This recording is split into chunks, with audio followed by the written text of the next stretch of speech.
Okay, hello everyone.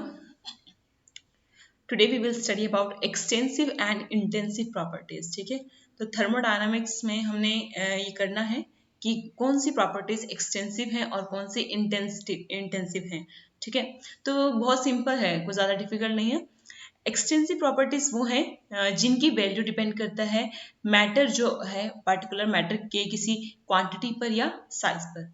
Matter की quantity या size पर किसी प्रॉपर्टी की अगर वैल्यू डिपेंड करती है, इट मीन्स वो प्रॉपर्टी कैसी है, एक्सटेंसिव प्रॉपर्टी है. ठीक है, एग्जाम्पल है मास, वॉल्यूम, है ना, इंटरनल एनर्जी, सिंबल क्या था you, enthalpy, symbol H, heat capacity, है ना, सिंबल कैपिटल सी, है ना. तो ये सब आपकी क्या है, ये आपकी एक्सटेंसिव प्रॉपर्टी है. ये जो मैटर है उसका जो भी मास या साइज होगा उस पर डिपेंड करेगा. ठीक है, okay, clear. Whereas intensive क्या होंगी, बिल्कुल अपोजिट. जो मैटर की क्वांटिटी या साइज पर डिपेंड नहीं करती है वो इंटेंसिव प्रॉपर्टीज है. लाइक जैसे टेम्परेचर, है ना. अब टेम्परेचर इस कमरे का हो या पूरे घर का हो, सेम ही है ना, डजेंट मैटर. डेंसिटी, पानी आपने एक तालाब भर के लिया है या एक चम्मच है, तो पानी की जो डेंसिटी है वो सेम रहती है. ऐसे नहीं है कि पॉन्ड में वाटर की डेंसिटी अलग हो जाएगी और एक गिलास वाटर जो होगा उसकी डेंसिटी अलग होगी, है ना, ऐसा नहीं होता. सिमिलरली प्रेशर एक्सेट्रा, ये सब आपकी इंटेंसिव प्रॉपर्टीज हैं. ठीक है, क्लियर. नाउ एक चीज हमने बतानी थी आपको. तो यहाँ पर Vm है molar volume and Cm molar heat capacity. ठीक है, तो मोलर वॉल्यूम क्या होता है, एक मोल जो आपका सब्सटेंस है उसका वॉल्यूम. ठीक है, यहाँ पर आपने क्या किया, जब हम मोलर क्वांटिटी, मोलर प्रॉपर्टीज लेते हैं जैसे molar volume, molar heat capacity, तो ये एक मोल के लिए होती है, फॉर 1 मोल. ठीक है, तो यहाँ पे जो अमाउंट है वो फिक्स है 1 मोल. ठीक है, तो अमाउंट चेंज नहीं हो रहा तो वैल्यू भी चेंज नहीं होगी. ठीक है, जैसे कि Cm क्या होता है, हीट कैपेसिटी किसी भी सब्सटेंस की जिसका अमाउंट कितना हो, 1 मोल हो. ठीक है, 1 मोल सब्सटेंस की हीट कैपेसिटी. ठीक है, तो यहाँ पर क्या अमाउंट फिक्स है, 1 मोल है, अमाउंट वेरी नहीं करेगा क्योंकि ये हमने पर्टिकुलर 1 मोल के लिए बोला है. ठीक है, तो ये जो प्रॉपर्टीज हो जाएंगी Vm Cm, ये भी क्या होंगे, ये आपकी इंटेंसिव हो जाएंगे. ठीक है, clear. Although volume is not intensive, है ना, volume is extensive property but molar volume is intensive. Similarly heat capacity भी एक्सटेंसिव प्रॉपर्टी है but molar heat capacity intensive हो जाएगा. ठीक है, okay. Next, okay, heat capacity को भी थोड़ा सा हम देख लेते हैं. अरे ये मैंने करा दिया था क्या, मुझे ऐसा क्यों लग रहा है. ओहो, ये तो हो गया था, है ना, Cp माइनस Cv, हाँ ये हो चुका था. आज हमने करना था measurement of del U and del H. I am sorry, मैं थोड़ा सा, मुझे लगा कि वहां से स्टार्ट करना था, measurement of del U and del H.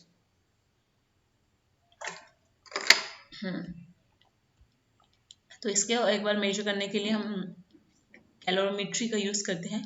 यहाँ पर आपको साइड में दिख भी रहा होगा, कैलोरीमीटर है, बॉम्ब कैलोरीमीटर इसको बोलते हैं. स्ट्रक्चर आपको दिख रहा है. तो बॉम्ब कैलोरीमीटर एक इंस्ट्रूमेंट है जिससे हम generally heat changes, enthalpy changes हम मेजर करते हैं. ठीक है, तो कैसा है ये देखो बना हुआ. एक्चुअली ये जो होता है आपका यहाँ पर ये आपकी एक स्टील बॉडी होती है. ठीक है, स्टील बॉडी के अंदर मतलब स्टील चैम्बर जैसा. ठीक है, उसके अंदर आपने अपना सैंपल डाला है. ठीक है, मान लो आप कोई रिएक्शन प्रोसीड करा रहे हो, है ना, कंबशन कर रहे हो, सपोज करो किसी सब्सटेंस को जला रहे हो, है ना. तो इधर से आप देखो ये ऑक्सीजन इनलेट है, ये ऑक्सीजन, यहाँ से ऑक्सीजन आएगी क्योंकि कंबशन के लिए ऑक्सीजन की रिक्वायरमेंट है. ठीक है, ओके. और ये जो स्टील चैम्बर है ये फर्दर इस बड़े से एक कंटेनर में है जिसमें वाटर है. ठीक है, वाटर यहाँ पर इसे फिल किया हुआ है और इस जहाँ पर वाटर फिल किया हुआ है वहाँ पर एक थर्मामीटर भी हमने लगा रखा है और एक साथ में यहाँ पर इस साइड लेफ्ट साइड में एक स्टरर लगा रखा है. स्टरर क्या होता है, सिर्फ स्टर करने के लिए, है ना, थोड़ा सॉल्यूशन को स्टर करते रहे. मैं बताऊंगी स्टरर भी क्यों लगाया है. देन यहाँ से लगाई है फायरिंग लिड्स, है ना, फायरिंग लिड्स लगाई है. मतलब मान लो ये जो सब्सटेंस है आपने जलाना है, ये सब्सटेंस जलाना है, यहाँ से फायरिंग लिड्स है, मतलब यहाँ से फायर लगेगी और ये जो सब्सटेंस है जलना शुरू होगा, है ना. जैसे ही सब्सटेंस जलेगा तो क्या होगा, हीट इवॉल्व होगी, है ना, मोमबत्ती जलती है, लकड़ी जलती है, हीट इवॉल्व होती है ना. तो क्या होगा, ये हीट अब इस स्टील चैम्बर से पास होते हुए कहाँ जाएगी, वाटर में, है ना. तो डेफिनेटली ये जो स्टील चैम्बर के सराउंडिंग में वाटर है ये भी क्या होगा, गर्म होगा ना. ठीक है, तो क्या होगा, अगर पानी गर्म होगा तो टेम्परेचर में आप राइज देखोगे, है ना, टेम्परेचर बढ़ेगा. वाटर वार्म होने से टेम्परेचर में राइज दिखेगा। और ये स्टरर हमने इसलिए लगाया है सो दैट कि ऐसा ना हो कि सिर्फ जो लिक्विड स्टील चैम्बर के कांटेक्ट में है वो ज़्यादा गर्म रहे और पीछे वाला कम गर्म रहे। मतलब ये जो लिक्विड है, ये इधर इधर इस स्पेस में जो लिक्विड होगा जो बिल्कुल डायरेक्ट कांटेक्ट में रहेगा स्टील चैम्बर के, वो तो डेफिनेटली डायरेक्ट हीट गेन करेगा, है ना। फिर इधर साइड में जो लिक्विड प्रेजेंट है, ये भी तो हम चाहते हैं कि ये जो हीट यहाँ से निकल रही है स्टील चैम्बर से, ये यूनिफॉर्मली पूरे वाटर में डिस्ट्रीब्यूट हो जाए, है ना। ठीक है, स्टील चैम्बर से जो हीट निकलेगी कंबशन के बाद, हम चाहते हैं कि वो हीट इस पूरे वाटर में, इस कंटेनर में जो वाटर है उसमें यूनिफॉर्मली डिस्ट्रीब्यूट हो जाए। इसलिए हम स्टर हमने लगाया ताकि हम पानी को स्टर करते रहें जिससे हीट यूनिफॉर्मली डिस्ट्रीब्यूट हो जाए। Okay, clear. इससे हमारी रीडिंग अच्छी आएगी। ओके, अब देखो क्या करना है हमने फिर। अब जैसे कि टेम्परेचर चेंज हमने नोटिस कर लेना है कि कितना टेम्परेचर इंक्रीज हुआ है, कितना डिक्रीज हुआ है, अभी मैं बताऊंगी।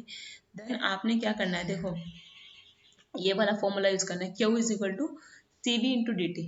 ठीक है, CV क्या है, heat capacity at constant volume. ठीक है, पानी की हीट कैपेसिटी आप देख लो क्या है कांस्टेंट वॉल्यूम पे। ठीक है, और change in temperature del T आप देख लो, है ना। जब कोई सब्सटेंस जलेगा तो चेंज इन टेम्परेचर आएगा। तो जब आप पानी की हीट कैपेसिटी को वहाँ पर उस चेंज इन टेम्परेचर से मल्टीप्लाई करोगे तो आपको हीट की वैल्यू मिल जाएगी, कितनी हीट प्रोड्यूस हुई है। ठीक है, बॉम्ब कैलोरीमीटर में। ओके, नाउ यहाँ पर डेल एच मेजरमेंट्स भी है, वो भी मैं आपको दिखा देती हूँ। डेल एच को कैसे मेजरमेंट करना है, तो डेल एच का मैंने बताया था। डेल एच मेजरमेंट क्या होता है, heat changes at constant pressure, है ना। क्लियर, क्यूपी के इक्वल होता है डेल एच। ओके, तो देखो कैसे कर रहे हैं। ये इन्होंने कैलोरीमीटर लगा रखा है। ठीक है, यहाँ पे कांस्टेंट प्रेशर पे करेंगे हम। ठीक है, ये रिएक्शन हम क्या करें, कांस्टेंट प्रेशर पे। अगर हम कांस्टेंट वॉल्यूम पे हीट चेंजेस देखते हैं तो वो हमें बताता है चेंज इन इंटरनल एनर्जी, है ना। You know that del U is equal to Q V, है ना। Del U is equal to Q V. Whereas अगर आप कांस्टेंट प्रेशर पर हीट चेंजेस देखते हैं तो आपको डेल एच की वैल्यू देता है। ठीक है, तो हमने यहाँ पर क्या करना है, हमने यहाँ पर कांस्टेंट प्रेशर पे देखा है सो दैट हमको डेल एच का वैल्यू पता चल जाए। ठीक है, अब यहाँ पर वही है, ये एक समझो ये रिएक्शन मिक्सचर है इस पॉलीस्टाइरिन कप के अंदर, और यहाँ पे एक थर्मामीटर लगा रखा है हमने। ठीक है, और सिस्टम का हमने प्रेशर कांस्टेंट रखा हुआ है जहाँ पर भी रिएक्शन परफॉर्म हो रही है। तो जैसे ही रिएक्शन हो गई टेम्परेचर इंक्रीज करेगा, है ना। इंक्रीज करने से क्या होगा, डेल्टी मिल जाएगा। फिर हम क्या करेंगे, Q P into delta T that is equal to del H. Okay, हमें चेंज इन एंथैल्पी मिल जाएगा। यहाँ पर एक तो न्यूमेरिकल दिए हैं, आप कर सकते हो बिल्कुल। दो न्यूमेरिकल, एक ही है मेरे ख्याल से, दो भी नहीं है, ये कर लेना, बिल्कुल सिंपल है, कोई ऐसे बड़ी बात नहीं है। तो ऐसे हम हीट मेजर करते हैं। ठीक है, बॉम्ब कैलोरीमीटर से। Okay, clear. अब देखो enthalpy change of a reaction, या फिर हम जिसे हम बोलते हैं reaction enthalpy.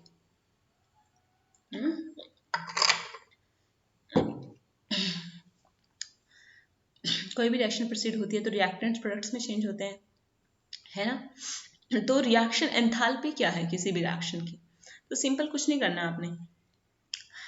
Reaction enthalpy find out करने के लिए you should know sum of enthalpies of products. पहले तो प्रोडक्ट की एंथैल्पीज का सम कर लीजिए, जो जो प्रोडक्ट बना है उसमें से आप सब्सट्रैक्ट कर दीजिए सम ऑफ एंथैल्पीज ऑफ रिएक्टेंट्स। ठीक है, तो जो रिएक्टेंट की एंथैल्पीज हैं वो आपको गिवन होंगी। ठीक है, क्वेश्चन में गिवन होंगी आपको, जो प्रोडक्ट बना है उसकी एंथैल्पी गिवन होंगी और जो रिएक्टेंट्स होंगे उनकी एंथैल्पी भी गिवन होंगी। तो आप प्रोडक्ट्स की एंथैल्पी का सम कर लो, क्योंकि एक से ज़्यादा प्रोडक्ट हो सकते हैं ना, और रिएक्टेंट भी एक से ज़्यादा हो सकते हैं, तो रिएक्टेंट्स की एंथैल्पी का सम कर लो। ठीक है, क्लियर। तो देखो ये भी आपका फर्दर एक मैथमेटिकल प्रेजेंटेशन है इस फॉर्मूला की, summation A L, I hope so it's A I H products minus summation of B I H reactants. ठीक है, तो ये आपको बता रहा है कि आपने पहले प्रोडक्ट्स के एंथैल्पी का सम किया, देन समेशन का साइन है ये। ठीक है, समेशन का साइन है ये वाला। ओके, और फिर हमने रिएक्टेंट्स की एंथैल्पी का सम किया, फिर प्रोडक्ट्स वाली में से रिएक्टेंट्स वाली को माइनस कर दिया। इसको आप बेटर थोड़ा सा और आगे समझोगे, जैसे यहाँ पर है।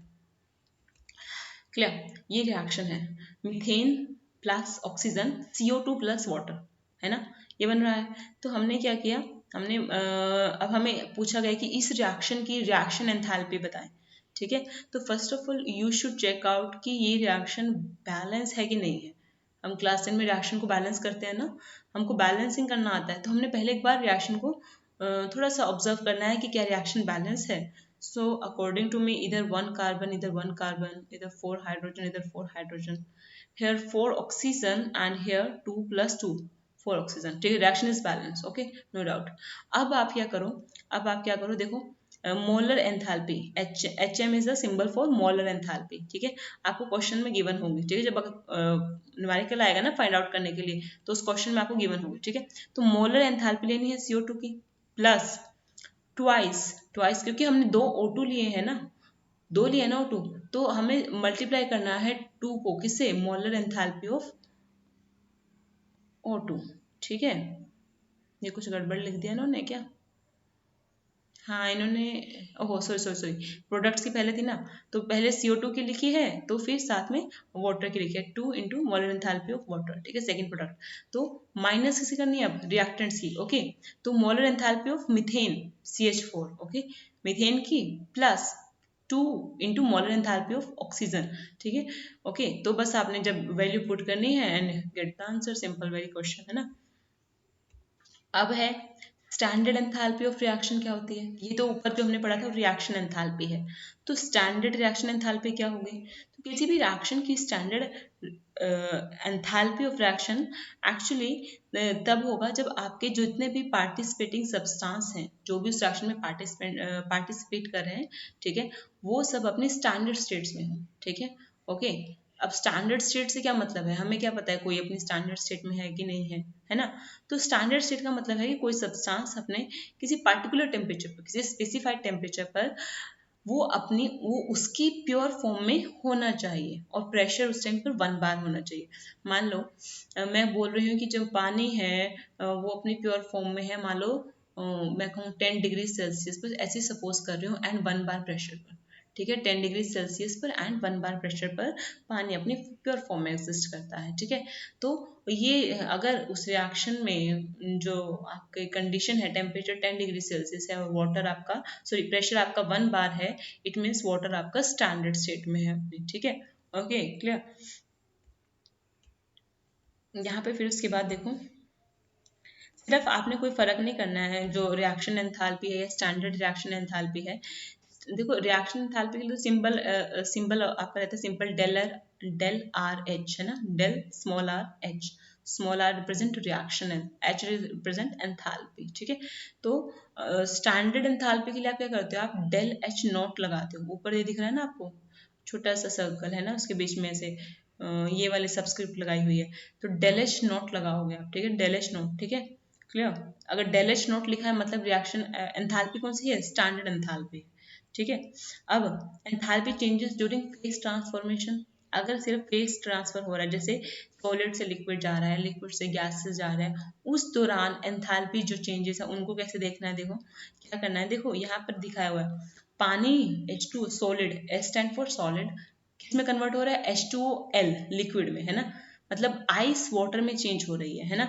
और इसके लिए जो एंथैल्पी दी है देखो, डेल फ्यूज, FUS, फ्यूजन है ना, मेल्टिंग क्या होता है, फ्यूजन है ना, H नोट, मतलब ये स्टैंडर्ड रिएक्शन एंथैल्पी दी है, is equal to 6 kilo joule per mole. Okay, तो ये आपको इसकी बताया है कि अगर आपको एक मोल वाटर या आइस को मेल्ट करना है तो आपको 6 किलो जूल की रिक्वायरमेंट होगी, है ना.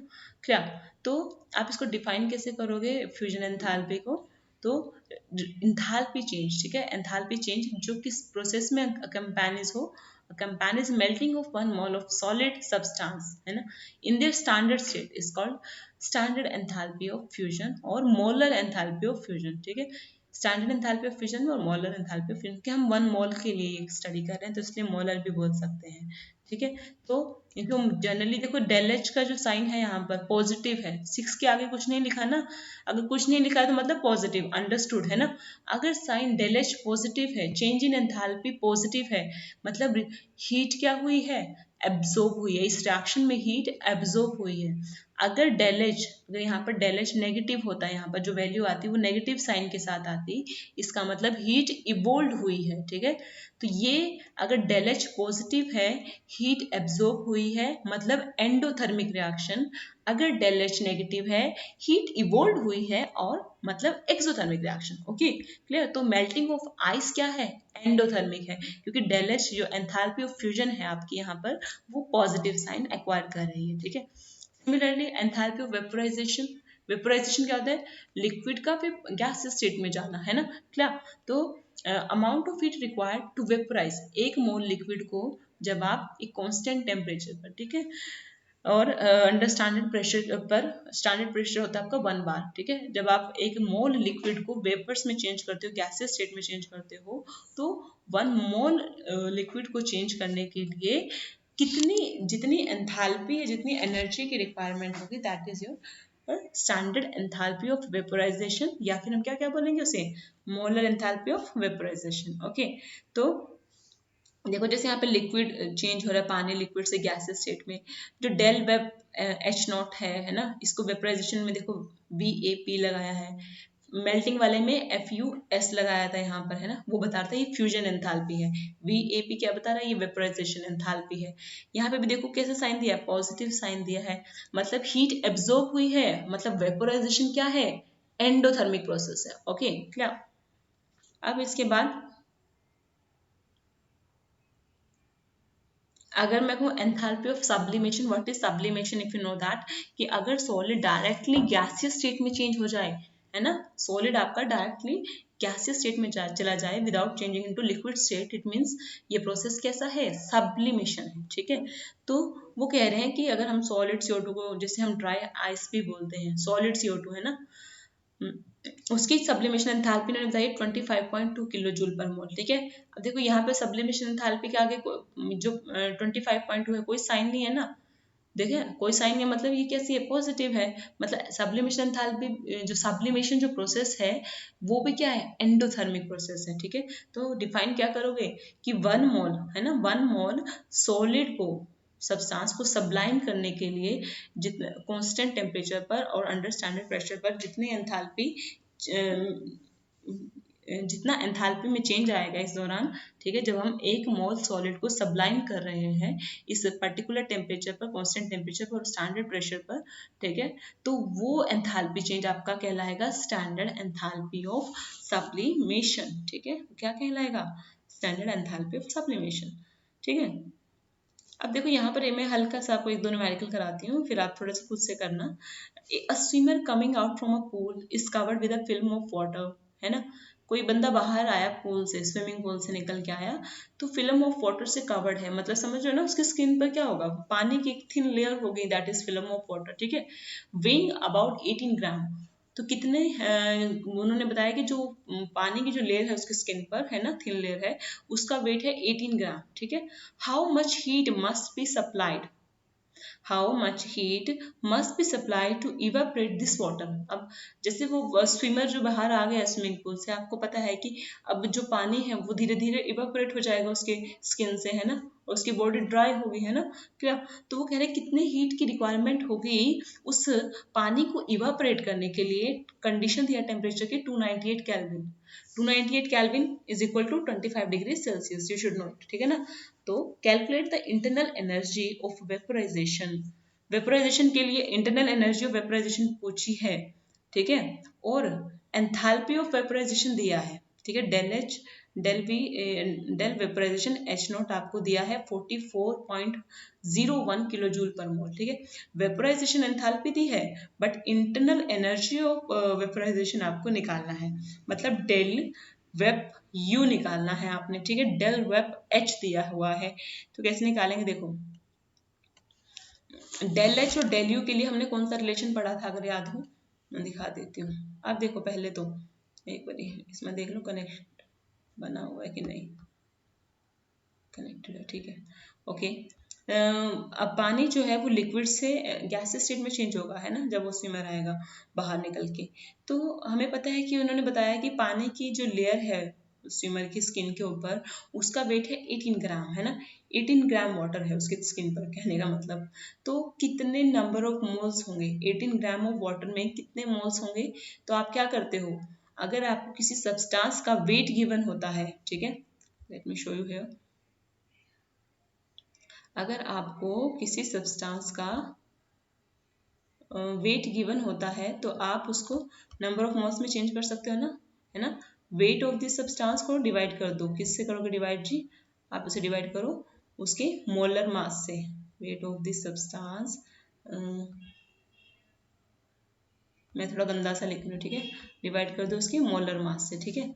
तो जैसे अभी यहाँ पर पानी का जो है, पानी H2O, तो if you calculate the molar mass of H2O कितना आता है, ऑक्सीजन का 16 है, एक हाइड्रोजन का 1 है, तो 2 हाइड्रोजन है तो 2, 16 प्लस 2 18, तो 18 ग्राम वाटर है और हमारा पानी का मोलर मास भी 18 आया है ना। ये तो हमें गिवन था, क्वेश्चन में गिवन था, ये हमने फाइंड आउट किया फॉर्मूला से H2O, ठीक है। ऑक्सीजन का कितना होता है 16, है ना, पता है ना, ऑक्सीजन का 16 है, हाइड्रोजन का 1 होता है तो 2 हाइड्रोजन का 2 हो जाएगा, 2 plus 16 will be equal to 18, ठीक है। यहाँ से हमने इसका मोलर मास निकाल लिया, तो कितने नंबर ऑफ मोल्स आ गए, 1 मोल, ठीक है। मतलब स्विमर की स्किन पर कितना पानी के मोल्स है, 1 मोल है, ठीक है, क्लियर, ओके। तो 1 मोल मेरा आ गया, यहाँ पे नंबर ऑफ मोल्स आ गए। अब मैं क्या करती हूँ कि heat supply to evaporate 18 gram of water, ठीक है। अब मैं इसकी देख रही हूँ कि कितनी हीट सप्लाई हुई होगी, ठीक है। तो जो डेल वेपराइजेशन है, ऑल्दो ये दिया हुआ है 44.01 किलो जूल पर मोल, मतलब एक मोल के लिए, एक मोल को इवापोरेट करने के लिए, पानी को, एक मोल वाटर को इवापोरेट करने के लिए कितना एंथैल्पी चेंज आएगा उस प्रोसेस में, 44.01 आएगा, ठीक है, 44.01 किलो जूल, ओके। तो ये आपकी आ गई 18 ग्राम को वेपराइज करने के लिए मोलर एंथैल्पी, ठीक है, molar vaporisation enthalpy. Now how will you calculate internal energy of vaporisation, है, तो डेल वेप यू निकालना है आपने, ठीक है। इसके लिए देखो, इसको भी देखो आप, हमने एक फॉर्मूला पढ़ा था, del U is equal to, या फिर आपको दिखाती हूँ कुछ और, लोगों ये भी नहीं, del H is equal to हमने पढ़ा था डेल U, है ना, प्लस P डेल V, ठीक है, P डेल V, ओके। फिर मैंने आपको एक चीज़ बताई थी कि P डेल V किससे इक्वल बताया था मैंने आपको, डेल NGRT की, अगर याद हो, पीछे करवा चुके हैं, दोबारा नहीं कराऊंगी बाबा, ठीक है, डेल NGRT के इक्वल करवाया था मैंने ये, ओके। तो यहाँ पर हम इसको P डेल V को क्या पुट कर सकते हैं, डेल NGRT पुट कर सकते हैं, तो del H is equal to del U plus del NGRT,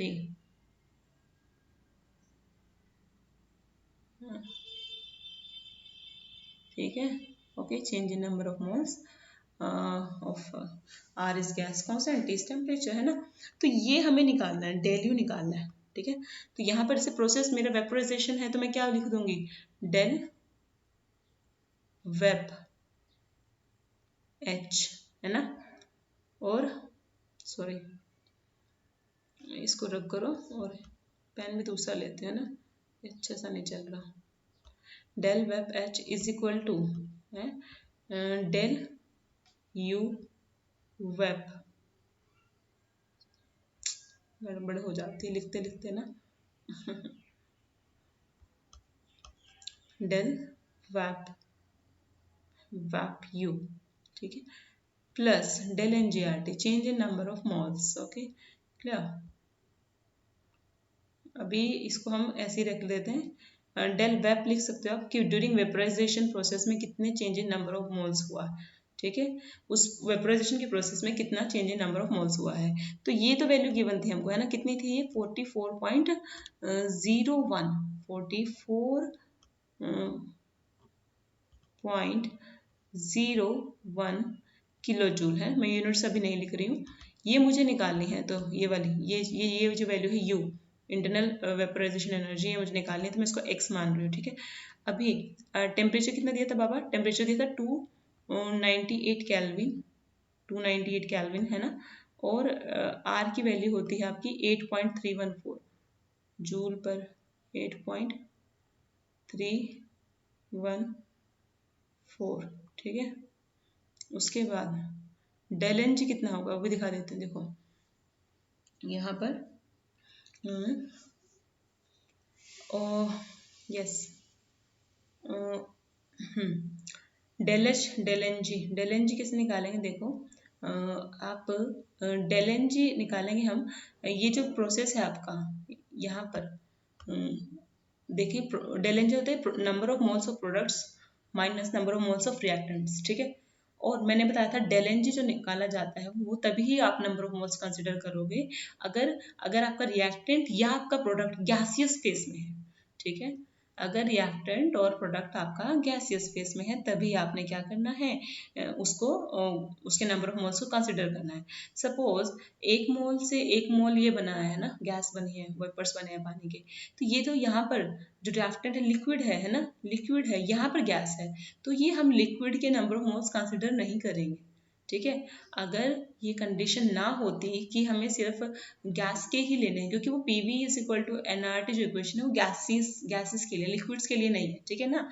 okay, ideal gas equation है। तो ये जो लिक्विड यहाँ पर है आपका, क्योंकि रिएक्टेंट लिक्विड है, इसके नंबर ऑफ मोल्स आपने नहीं चेक करने, तो यहाँ पर डेल एन जी की वैल्यू क्या हो जाएगी, आपको दिखाऊं मैं। अगर यहाँ पर डेल एन जी का वैल्यू क्या हो जाएगा, डेल एन जी जो आपका रिएक्टेंट प्रोडक्ट है उसमें पानी के कितने वेपर्स के कितने मोल हैं, 1 मोल, ठीक है। 1 माइनस रिएक्टेंट के वैसे तो 1 मोल है, लिक्विड तो 1 मोल है, बट वो गैसियस स्टेट में नहीं है ना, वो लिक्विड स्टेट में, तो हम उसको कंसिडर नहीं करेंगे, तो हम उसको 0 कंसिडर करेंगे, ठीक है। मतलब वहाँ पे गैसियस सब्सटेंस के 0 मोल है, ठीक है। ओके, तो इसका मतलब डेल एन जी कितना आ गया, डेल एन जी आ गया 1, है ना। तो इस इक्वेशन में आप, इस वाली इक्वेशन में आप डेल एन जी को 1 पुट कर दो, ठीक है। और यहाँ पर इसको ना किलो जूल को जूल में चेंज कर लो पहले, या फिर इसको किलो जूल में कर लो, क्योंकि ये जो वैल्यू है ना 8.314 ये जूल में है, ये जूल पर केल्विन पर मोल है। इधर या तो इसी को किलो जूल में कर लो, 10⁻³ से मल्टीप्लाई कर दो, है ना। अगर आपको जूल को किलो जूल में मल्टीप्लाई करना है तो 10⁻⁻, मल्टीप्लाई कह रही हूँ, चेंज करना है जूल को किलो जूल में, तो 10⁻³ से मल्टीप्लाई कर दीजिए, ठीक है। अब इसको जस्ट सिंपल सॉल्व कर लो और एक्स का वैल्यू फाइंड आउट कर लो, ठीक है, वेरी सिंपल। ओके, तो देखो ये आपकी आ जाएगी वेपराइजेशन इंटरनल एनर्जी माइनस करके 41.53, ऐसे आप निकाल सकते हो, ठीक है। उसके बाद ये सबकी काफ़ी सब्सटेंस की मोलर एंथैल्पी ऑफ फॉर्मेशन दिखा रखी है 298 केल्विन पे, ठीक है। कि किसकी जैसे एल्युमिनियम ऑक्साइड की फॉर्मेशन दिखाई है -1675.7। माइनस का मतलब क्या है, जब एल्युमिनियम ऑक्साइड फॉर्म हुआ होगा इट मीन्स एनर्जी रिलीज हुई है, ठीक है।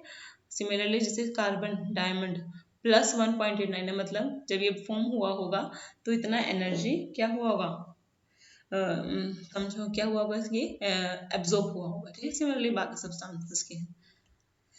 उसके बाद स्टैंडर्ड एंथैल्पी ऑफ फॉर्मेशन, ठीक है। फॉर्मेशन में समझ में आ रहा है कुछ ना कुछ फॉर्म होगा, है ना। तो क्या होती है स्टैंडर्ड एंथैल्पी, तो चेंज जो आएगा एंथैल्पी में change for the formation of 1 mole of a compound, 1 mole compound की फॉर्मेशन के लिए from its element in their most stable states of aggregation, ठीक है। ओके, या फिर हम बोले उन्हें जो उनकी जो मोस्ट स्टेबल स्टेट होती है हम उसे रेफरेंस स्टेट भी बोलते हैं, ठीक है। तो इस प्रोसेस में जितना एंथैल्पी चेंज आएगा उसे हम बोलेंगे स्टैंडर्ड मोलर एंथैल्पी। मतलब हम किसी कंपाउंड की फॉर्मेशन करनी है हमें फ्रॉम एलिमेंट से, और वो एलिमेंट्स अपनी मोस्ट स्टेबल स्टेट्स में होने चाहिए, ठीक है, क्लियर। जैसे इन्होंने बताया है कि हाइड्रोजन की रेफरेंस स्टेट या मोस्ट स्टेबल स्टेट, हाइड्रोजन की क्या है, डाईहाइड्रोजन।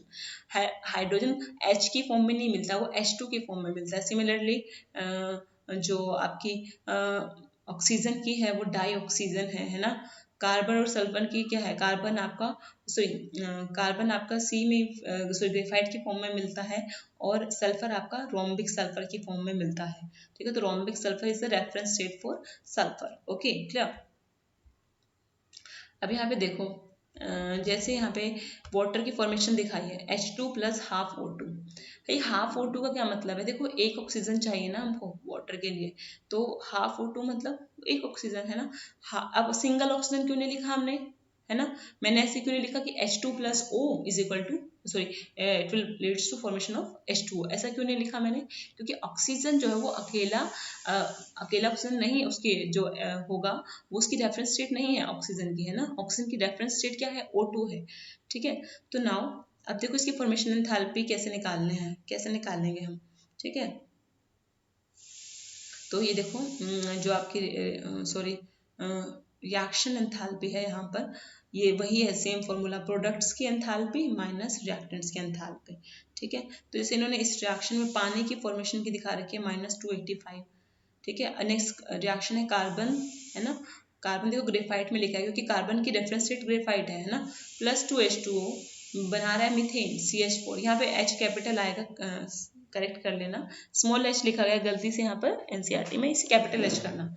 ओके, तो इसमें फॉर्मेशन एंथैल्पी है -74। सिमिलरली उन्होंने औरों की भी आपको ऐसे रिएक्शन दिखाई है और उनकी फॉर्मेशन एंथैल्पी दिखा रखी है। ठीक है, क्लियर। यहाँ पर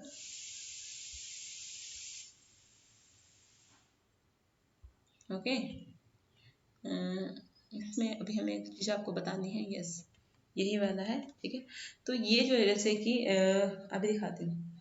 अब अगर आप रिएक्शन एंथैल्पी निकाल रहे हो किस प्रोसेस के लिए, आप निकाल रहे हो, let me tell you,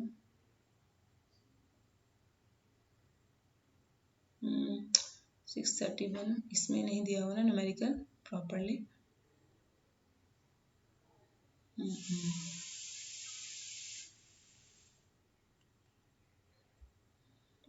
yes ये वाला, ये जो इक्वेशन है इसके लिए बता रखा है, कैल्शियम कार्बोनेट का डीकम्पोजिशन हो रहा है कैल्शियम ऑक्साइड में प्लस CO2 में, है ना, कैल्शियम ऑक्साइड में और CO2 में डीकम्पोजिशन हो रहा है कैल्शियम कार्बोनेट का। तो कैल्शियम कार्बोनेट तो आपका रिएक्टेंट है ना, और कैल्शियम ऑक्साइड और CO2 ये आपके प्रोडक्ट्स हैं। अब ये मुझसे पूछ रहा है डेल RH0 बताओ क्या होगा इसका। ठीक है, मतलब इसकी रिएक्शन स्टैंडर्ड रिएक्शन एंथैल्पी पूछी है, तो वो क्या होगा, देखो क्या होगा। यहाँ पर मैं निकाल रही हूँ, अगर मुझे देखो, मुझे क्या पता होना चाहिए ये निकालने के लिए, मुझे प्रोडक्ट की एंथैल्पी पता होना चाहिए कैल्शियम ऑक्साइड की, प्लस किसकी फॉर्मेशन पता होना चाहिए CO2 की, फिर माइनस किस में करना है, माइनस को क्या करना है कैल्शियम कार्बोनेट, क्योंकि वो रिएक्टेंट है यहाँ पर। ठीक है, तो प्रोडक्ट की एंथैल्पी इंडिविजुअली पता होना चाहिए और कैल्शियम कार्बोनेट की फॉर्मेशन एंथैल्पी पता होना चाहिए, तभी मैं क्या करूँगी, प्रोडक्ट की जो फॉर्मेशन एंथैल्पी है उनको ऐड करूँगी और रिएक्टेंट को वाली को माइनस करूँगी। ठीक है, तो जैसे कैल्शियम ऑक्साइड की थी -635.1। ठीक है, तो आपको रिएक्शन में देखते भी जाना है, जैसे एक कैल्शियम ऑक्साइड है ना, सॉरी एक कैल्शियम ऑक्साइड बना है और एक CO2 बना है, एक कैल्शियम कार्बोनेट से, है ना। अगर यहाँ पर ऐसा होता कि 2 कैल्शियम ऑक्साइड बने होते या 2 CO2 बने होते, तो यहाँ पर आप उसकी फॉर्मेशन एंथैल्पी को भी मल्टीप्लाई करते। ठीक है, कैल्शियम ऑक्साइड की जो फॉर्मेशन एंथैल्पी मान लो ये 635.1 है, अगर 2 बनते तो आपको इस वैल्यू को 2 से मल्टीप्लाई करना पड़ता। ठीक है, बट यहाँ पे 1 है तो आपको किसी को भी किसी चीज़ से मल्टीप्लाई नहीं करना पड़ेगा। तो इसकी प्लस CO2 की है -393.5।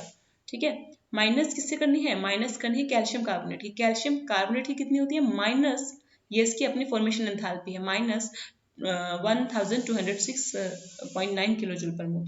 तो वैल्यू जब पुट करोगे आपके पास आंसर आ गया 178.3। तो मतलब ये इस रिएक्शन की क्या है, ये इस रिएक्शन की स्टैंडर्ड रिएक्शन एंथैल्पी है। ठीक है, ओके क्लियर। उसके बाद है थर्मोकेमिकल इक्वेशन।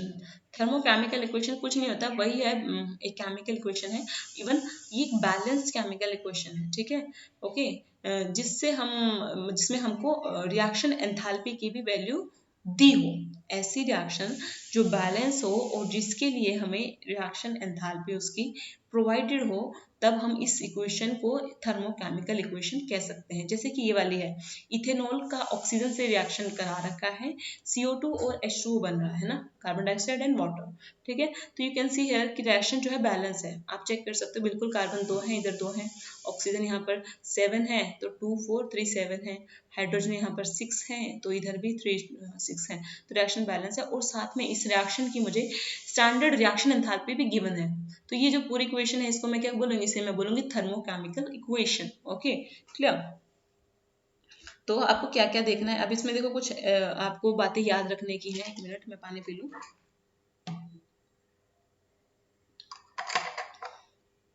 रिएक्शन बातें क्या याद करनी है आपको, ये जो कोएफिशिएंट्स होते हैं बैलेंस थर्मोकेमिकल इक्वेशन में, ठीक है, वो उसे आपको नंबर ऑफ मोल्स कंसिडर करना है, नंबर ऑफ मॉलिक्यूल्स कंसिडर नहीं करना।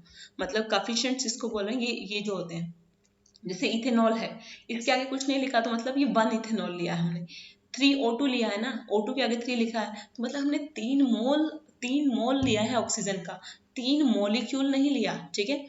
थर्मोकेमिकल इक्वेशन में अगर ऐसा लिखा हुआ है आपको कि 3O2, इट मीन्स ये है कि 3 मोल्स ऑफ ऑक्सीजन, है ना, नॉट 3 मॉलिक्यूल्स ऑफ ऑक्सीजन, ये याद रखना है।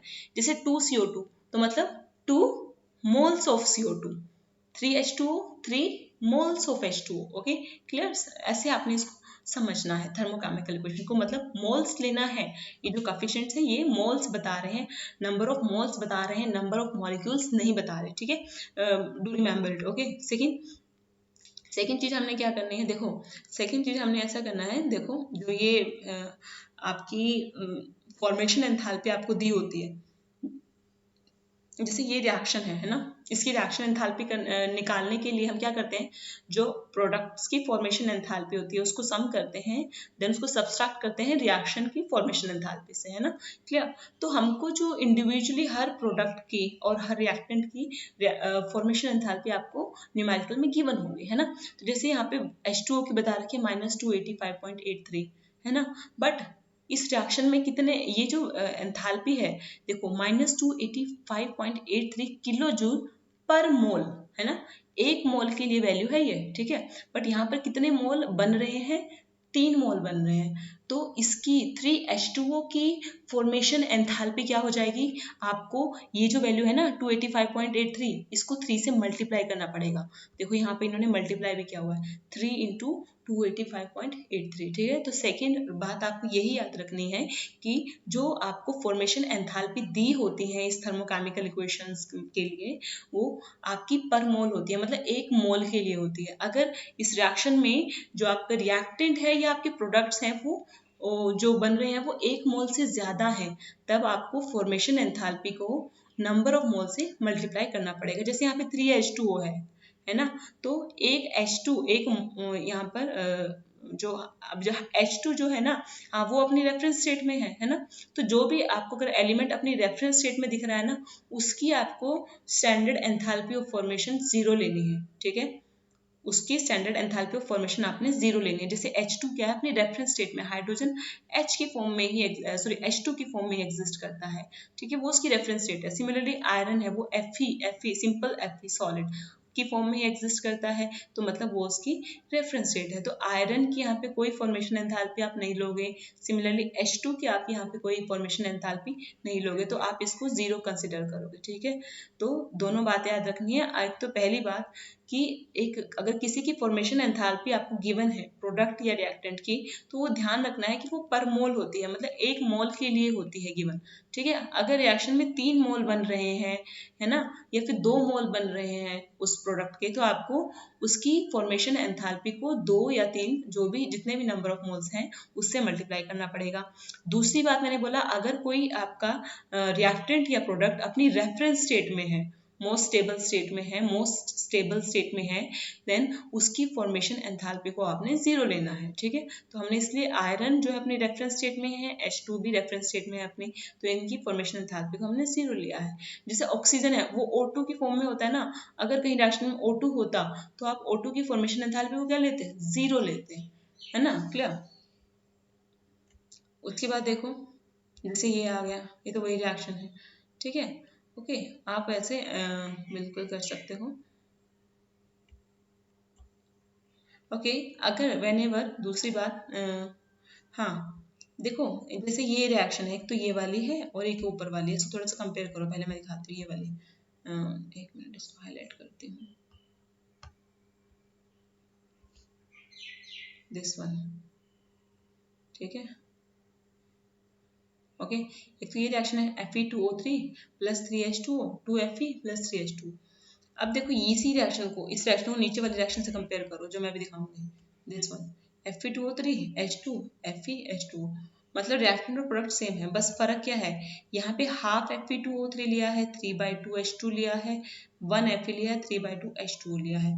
ऊपर क्या लिया था, ऊपर एक Fe2O3 लिया था, ये 3 लिया था, ये 2 लिया था, ये 3 लिया था। तो अगर आप दोनों को कंपेयर करो ना अपनी बुक में, आप एक साथ देख सकते हो, तो आप ये देखोगे कि अगर आप फर्स्ट इक्वेशन को, पूरी फर्स्ट इक्वेशन को अगर आप 2 से डिवाइड कर देते हैं पूरी, मतलब इसको पूरी इक्वेशन को 2 से डिवाइड कर रहे हैं। यहाँ पे 1 था तो 1/2 हो जाएगा, ये 3 है तो ये 3/2 हो जाएगा, ये 2 है, 2 को 2 से डिवाइड करेंगे तो 1 बन जाएगा, ये 3 है तो 3/2 हो जाएगा।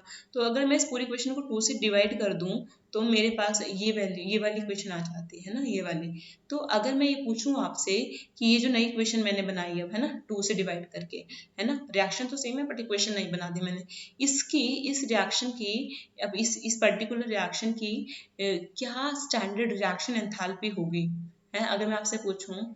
और आपको मान लो ऊपर वाली जो रिएक्शन है इसकी स्टैंडर्ड एंथैल्पी ऑफ रिएक्शन आपको पता हो, इसकी स्टैंडर्ड एंथैल्पी ऑफ रिएक्शन आपको पता है, मान लो वो x है ना, और मैंने इसकी पूछी है, जब मैंने इस पहले वाले क्वेश्चन को 1/2 से डिवाइड किया है ना, तो इसकी क्या होगी, इसकी जो स्टैंडर्ड रिएक्शन एंथैल्पी होगी वो x/2 हो जाएगी, ठीक है, x/2, क्योंकि मैंने ये इक्वेशन कैसे मिली मुझे, जब मैंने फर्स्ट इक्वेशन को 2 से डिवाइड किया, तो उसकी जो रिएक्शन एंथैल्पी होगी इस नई वाली इक्वेशन की, उसका पहले वाले का हाफ होगा, है ना, क्लियर। तो ये आपको ध्यान रखना है। अगर 1/3 करती तो रिएक्शन एंथैल्पी भी 1/3 हो जाती, 1/4 करती अगर इस इक्वेशन को 1/4 करती ऊपर वाले से, है ना, तो जो रिएक्शन एंथैल्पी वैल्यू को भी मुझे 1/4 करना पड़ता, ठीक है। तो एक ये वाला पॉइंट भी याद रखना है। दूसरी बात ये याद रखनी है कि अगर आप किसी केमिकल इक्वेशन को रिवर्स करो, किसी थर्मोकेमिकल इक्वेशन को रिवर्स करो, तो आपको उसकी जो रिएक्शन एंथैल्पी है, स्टैंडर्ड रिएक्शन एंथैल्पी है, उसके साइन को रिवर्स करना है, उसके साइन को रिवर्स करना है। जैसे देखो यहाँ पे अमोनिया की फॉर्मेशन हो रही है, N2 + 3H2 क्या बना रहा है, 2 मोल्स ऑफ अमोनिया, है ना, तो इसकी जो रिएक्शन एंथैल्पी है दैट इज -91.8, है ना, -91.8। अगर मैं इस रिएक्शन को रिवर्स करूं, रिवर्स क्या होगा कि 2 अमोनिया क्या दे रहे हैं आपको, N2 + 3H2। देखो ये सेकेंड रिएक्शन जो है फर्स्ट रिएक्शन का रिवर्स है, तो ये जो रिएक्शन है दूसरे वाले, इसकी स्टैंडर्ड रिएक्शन एंथैल्पी क्या होगी, सेम होगा, बस साइन आपको रिवर्स करना है। ये -91.8 था, इसको आपने +91.8 करना है, ठीक है। तो अगर रिएक्शन को आप रिवर्स कर रहे हो तो जो स्टैंडर्ड रिएक्शन एंथैल्पी है उसका जो वैल्यू है वो तो सेम रहता है, ठीक है, बट साइन रिवर्स हो जाता है, ठीक है, डू रिमेम्बर इट। उसके बाद एक मैं हेल्थ लॉ भी करा देती हूँ, हेल्थ लॉ की स्टेटमेंट करा देती हूँ, एक्सप्लेनेशन में नेक्स्ट लेक्चर में कराऊंगी, ठीक है। Health law of constant heat summation, ठीक है, शायद करा भी दूँ, कोई मतलब भरोसा नहीं आज मेरा, ठीक है। कांस्टेंट हीट समेशन के लिए हेल्थ ने एक लॉ दिया था, एंड ये लॉ है जो बहुत इंपॉर्टेंट है। पहली बात हमको ये समझना है कि लॉ कहता क्या है हमको, ठीक है। ये कहता है कि अगर कोई रिएक्शन सेवरल स्टेप्स में हो रही है, एक से ज़्यादा स्टेप्स में हो रही है, ठीक है, तो इस रिएक्शन की जो स्टैंडर्ड रिएक्शन एंथैल्पी होगी, ठीक है, मान लो कोई रिएक्शन 5 स्टेप्स में हो रही है, ठीक है, तो उस पूरी रिएक्शन की जो स्टैंडर्ड रिएक्शन एंथैल्पी होगी वो सम होगा किसका, हर स्टेप में जितनी भी स्टैंडर्ड एंथैल्पी की होगी, उस हर स्टेप की स्टैंडर्ड एंथैल्पी का सम होगा, ठीक है, क्लियर, ओके। तो जितने भी इंटरमीडिएट रिएक्शंस हैं उसमें उनकी हर किसी के आपने स्टैंडर्ड एंथैल्पीज को सम कर देना है, तो आपको उस ओवरऑल रिएक्शन एंथैल्पी का की जो स्टैंडर्ड रिएक्शन एंथैल्पी है वो आपको मिल जाएगी। देखो थोड़ा सा इसको एग्जांपल से समझते हैं। सपोज देखो एक प्रोसेस है, कार्बन, है ना, carbon plus half O2 gives you CO, carbon monoxide, है ना, और इसका हमें नहीं पता इसकी रिएक्शन एंथैल्पी क्या है, स्टैंडर्ड रिएक्शन एंथैल्पी हमें नहीं पता, क्वेश्चन मार्क लगा रखा है, ठीक है। तो सपोज करो उन्होंने बोला कुछ जो इस रिएक्शन की रिएक्शन एंथैल्पी निकालने में, तो हम क्या करते हैं, हमने कोई रिएक्शन कंसिडर करी कि अगर मैं कार्बन जो ग्रेफाइट की फॉर्म में है उसको O2 के साथ रिएक्ट कराऊं तो मुझे पता है CO2 बनता है, क्या बनता है, जनरली CO2 बनता है, और उसकी रिएक्शन एंथैल्पी हमको पता है दैट इज -393.5, है ना। यहाँ पर CO बन रहा है, यहाँ पर क्या बन रहा है, CO, कार्बन मोनोऑक्साइड, ठीक है, इसका हमें नहीं पता है, इसका तो हमें निकालना है इस पर्टिकुलर रिएक्शन की रिएक्शन एंथैल्पी। बट अगर कार्बन के ऑक्सीजन से आप जलाओ, ग्रेफाइट को जलाओ, ऑक्सीजन में CO2 बनता है, तो उसकी हमें रिएक्शन एंथैल्पी पता है दैट इज -393.5, ठीक है। फिर उसके बाद हमको एक और रिएक्शन पता है, हमको एक और रिएक्शन की रिएक्शन एंथैल्पी पता है that is CO + half O2। अगर मैं कार्बन मोनोऑक्साइड की रिएक्शन ऑक्सीजन से करा दूं तो कार्बन डाइऑक्साइड बनता है ना। तो ये इस पर्टिकुलर ये जो सेकंड रिएक्शन है इसकी जो रिएक्शन एंथैल्पी है वो भी मुझे पता है -283 किलो जूल पर मोल। ठीक है। तो अभी दो रिएक्शन आपको दिख रही है, फर्स्ट वाली सेकेंड वाली। तो अगर मैं कहूँ आपको क्या ये जो थर्ड रिएक्शन है जो हमने सबसे पहले जिसकी हमें रिएक्शन एंथैल्पी नहीं पता है, ठीक है, तो क्या हम इससे इसकी जो वैल्यू है इन दो से फाइंड आउट कर सकते हैं क्या? मैं आपको एक बात बता दूं, जो थर्मोकेमिकल इक्वेशंस होती हैं उनको हम एल्जेब्रिक इक्वेशंस की तरह ट्रीट कर सकते हैं, ठीक है। थर्मोकेमिकल इक्वेशंस को हम कैसे ट्रीट कर सकते हैं? Algebraic equation. जैसे एल्जेब्रिक इक्वेशन में हम बनाते हैं ना, दो इक्वेशन से कोई थर्ड इक्वेशन है ना, दो इक्वेशन को ऐड करके या सब्सट्रैक्ट करके हम एक थर्ड इक्वेशन बना लेते हैं ना, ऐसे भी ऑपरेशन लगा के। सिमिलरली हम यहाँ पर भी ये जो दो इक्वेशन है इससे हम फर्स्ट बनाएंगे। देखो कैसे बना सकते हैं, लेट मी शो यू। देखो C plus O2 gives you CO2 है ना, सही है। फिर CO दूसरी रिएक्शन है CO प्लस हाफ O2 आपको दे रहा है कितना? CO2, ठीक है। ये फर्स्ट इक्वेशन है और ये आपकी सेकेंड इक्वेशन है। ओके, अब मैं आपको अगर बोलूं कि सब्सट्रैक्ट इक्वेशन 1 फ्रॉम इक्वेशन 2, तो कर दोगे सब्सट्रैक्ट? आप करना चाहिए आपको मेरे हिसाब से। तो देखो C प्लस O2, पहले मैं लेफ्ट साइड वाले एक साइड लिखूंगी, ठीक है। सब्सट्रैक्ट कैसे करना देखते जाओ आप, ठीक है। ये लेफ्ट साइड वाले एक तरफ लिखना है, माइनस लेफ्ट साइड में क्या है और नीचे वाले का CO प्लस हाफ O2 है ना, O2 ये कर दिया मैंने लेफ्ट साइड वाले।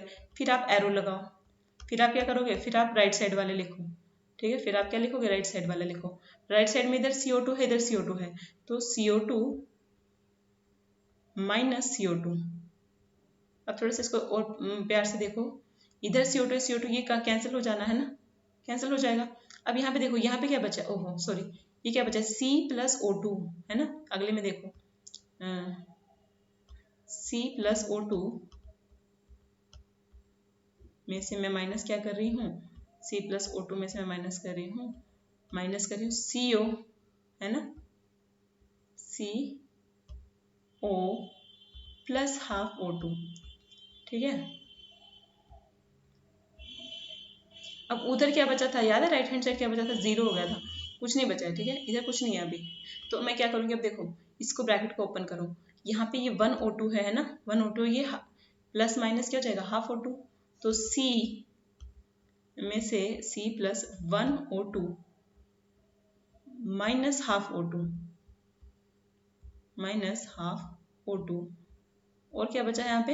ये क्या? माइनस CO है ना, माइनस CO, इधर कुछ नहीं है, ठीक है। ये समझने के लिए आप इसको सिर्फ एक स्टेप में कर सकते हो, ये मैं आपको सेवरल स्टेप्स में बताऊँ, मैं करके दिखा रही हूँ। ये जो आप एल्जेब्रिक इक्वेशन ट्रीट करोगे ना, तो अब जब फाइनल आंसर शीट में आपको एक ही स्टेप में करके दिखा देना है। आप रफ में ऐसे करके देख सकते हो, पर वहाँ पे ऐसे ये एक स्टेप करके मत दिखाना मैथ्स की तरह, ठीक है। Okay clear? तो क्योंकि ये बहुत बच्चे वाला काम लगता है, क्योंकि ये मैं तुमको बताऊँ क्यों दिखा रही हूँ, क्योंकि शायद मुझे लगता है कि पता नहीं ऑनलाइन में उतना प्रॉपर समझ में नहीं आता, तो इसलिए मैं तुमको थोड़ी सी डिटेल में दिखा रही हूँ। ओके, तो 1 O2 में से हाफ O2 गया तो कितना बच गया? Half O2। ये जो माइनस CO है इसको उधर ले जाओ, ये इधर। अब जैसे एल्जेब्रिक में भी क्या होता था, राइट हैंड साइड लेके जाते थे तो नेगेटिव प्लस में हो जाता था ना, तो ये इधर जाके क्या हो जाएगा? CO बन जाएगा, ठीक है। कार्बन मोनोऑक्साइड, ये भी कैपिटल O है, कार्बन मोनोऑक्साइड है, ठीक है। तो ये जो इक्वेशन बनी है C plus half O2 gives you CO, अगर आप इसको कंपेयर करो ना, ये वही वाली इक्वेशन बन गई है, फर्स्ट इक्वेशन है ना। तो मतलब मैंने सेकंड और थर्ड इक्वेशन से मैंने फर्स्ट इक्वेशन बनाई है।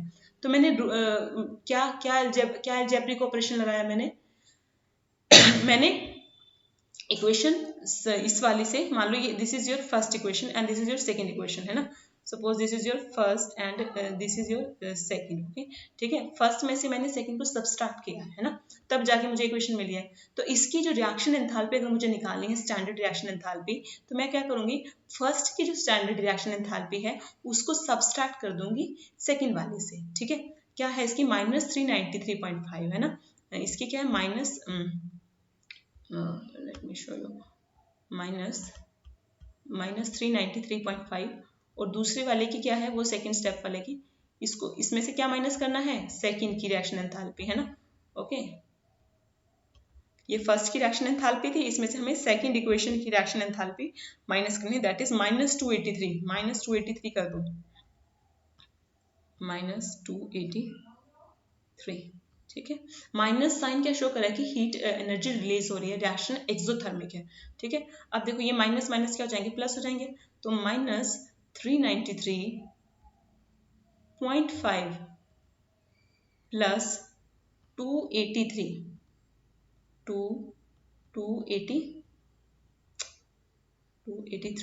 ओके। इसको सॉल्व कर लो, कितना आ जाएगा जी, 0.5, 3 में से 3 गए 0, 9 में से 8 गया 1, ये 5 है बच्चा, ठीक है, ये this is 5 and this is 0, और बीच में ये डेसिमल है, 3 में से 2 गए 1, तो -110.5 किलो जूल पर मोल, ये आपकी वो उस रिएक्शन की रिएक्शन एंथैल्पी आ गई जो हमको पहले पता नहीं थी, ठीक है। तो थर्मोकेमिकल इक्वेशन का हमको ये फायदा है कि हम अननोन रिएक्शन है ना, जिसकी आपको नहीं पता है, और आपको ऐसी कोई रिएक्शन पता है जिससे वो इक्वेशन बन सकती है ना, जिसकी फर्स्ट इक्वेशन सेकंड और थर्ड से बन सकती थी। तो फर्स्ट इक्वेशन की रिएक्शन एंथैल्पी होगी -110.5, ओके, क्लियर। देखो यहाँ पे इन्होंने निकाल के भी दिखा दिया -110.5, ओके। तो सिमिलरली यहाँ पे देखो इन्होंने एक जनरलाइजेशन किया है, जैसे ये कोई रिएक्शन है ए से बी में जा रहा है ना, इस दौरान कुछ ना कुछ उसकी कोई रिएक्शन एंथैल्पी चेंज रहा होगा डेफिनेटली, है ना, स्टैंडर्ड रिएक्शन एंथैल्पी जिसे हम बोलते हैं।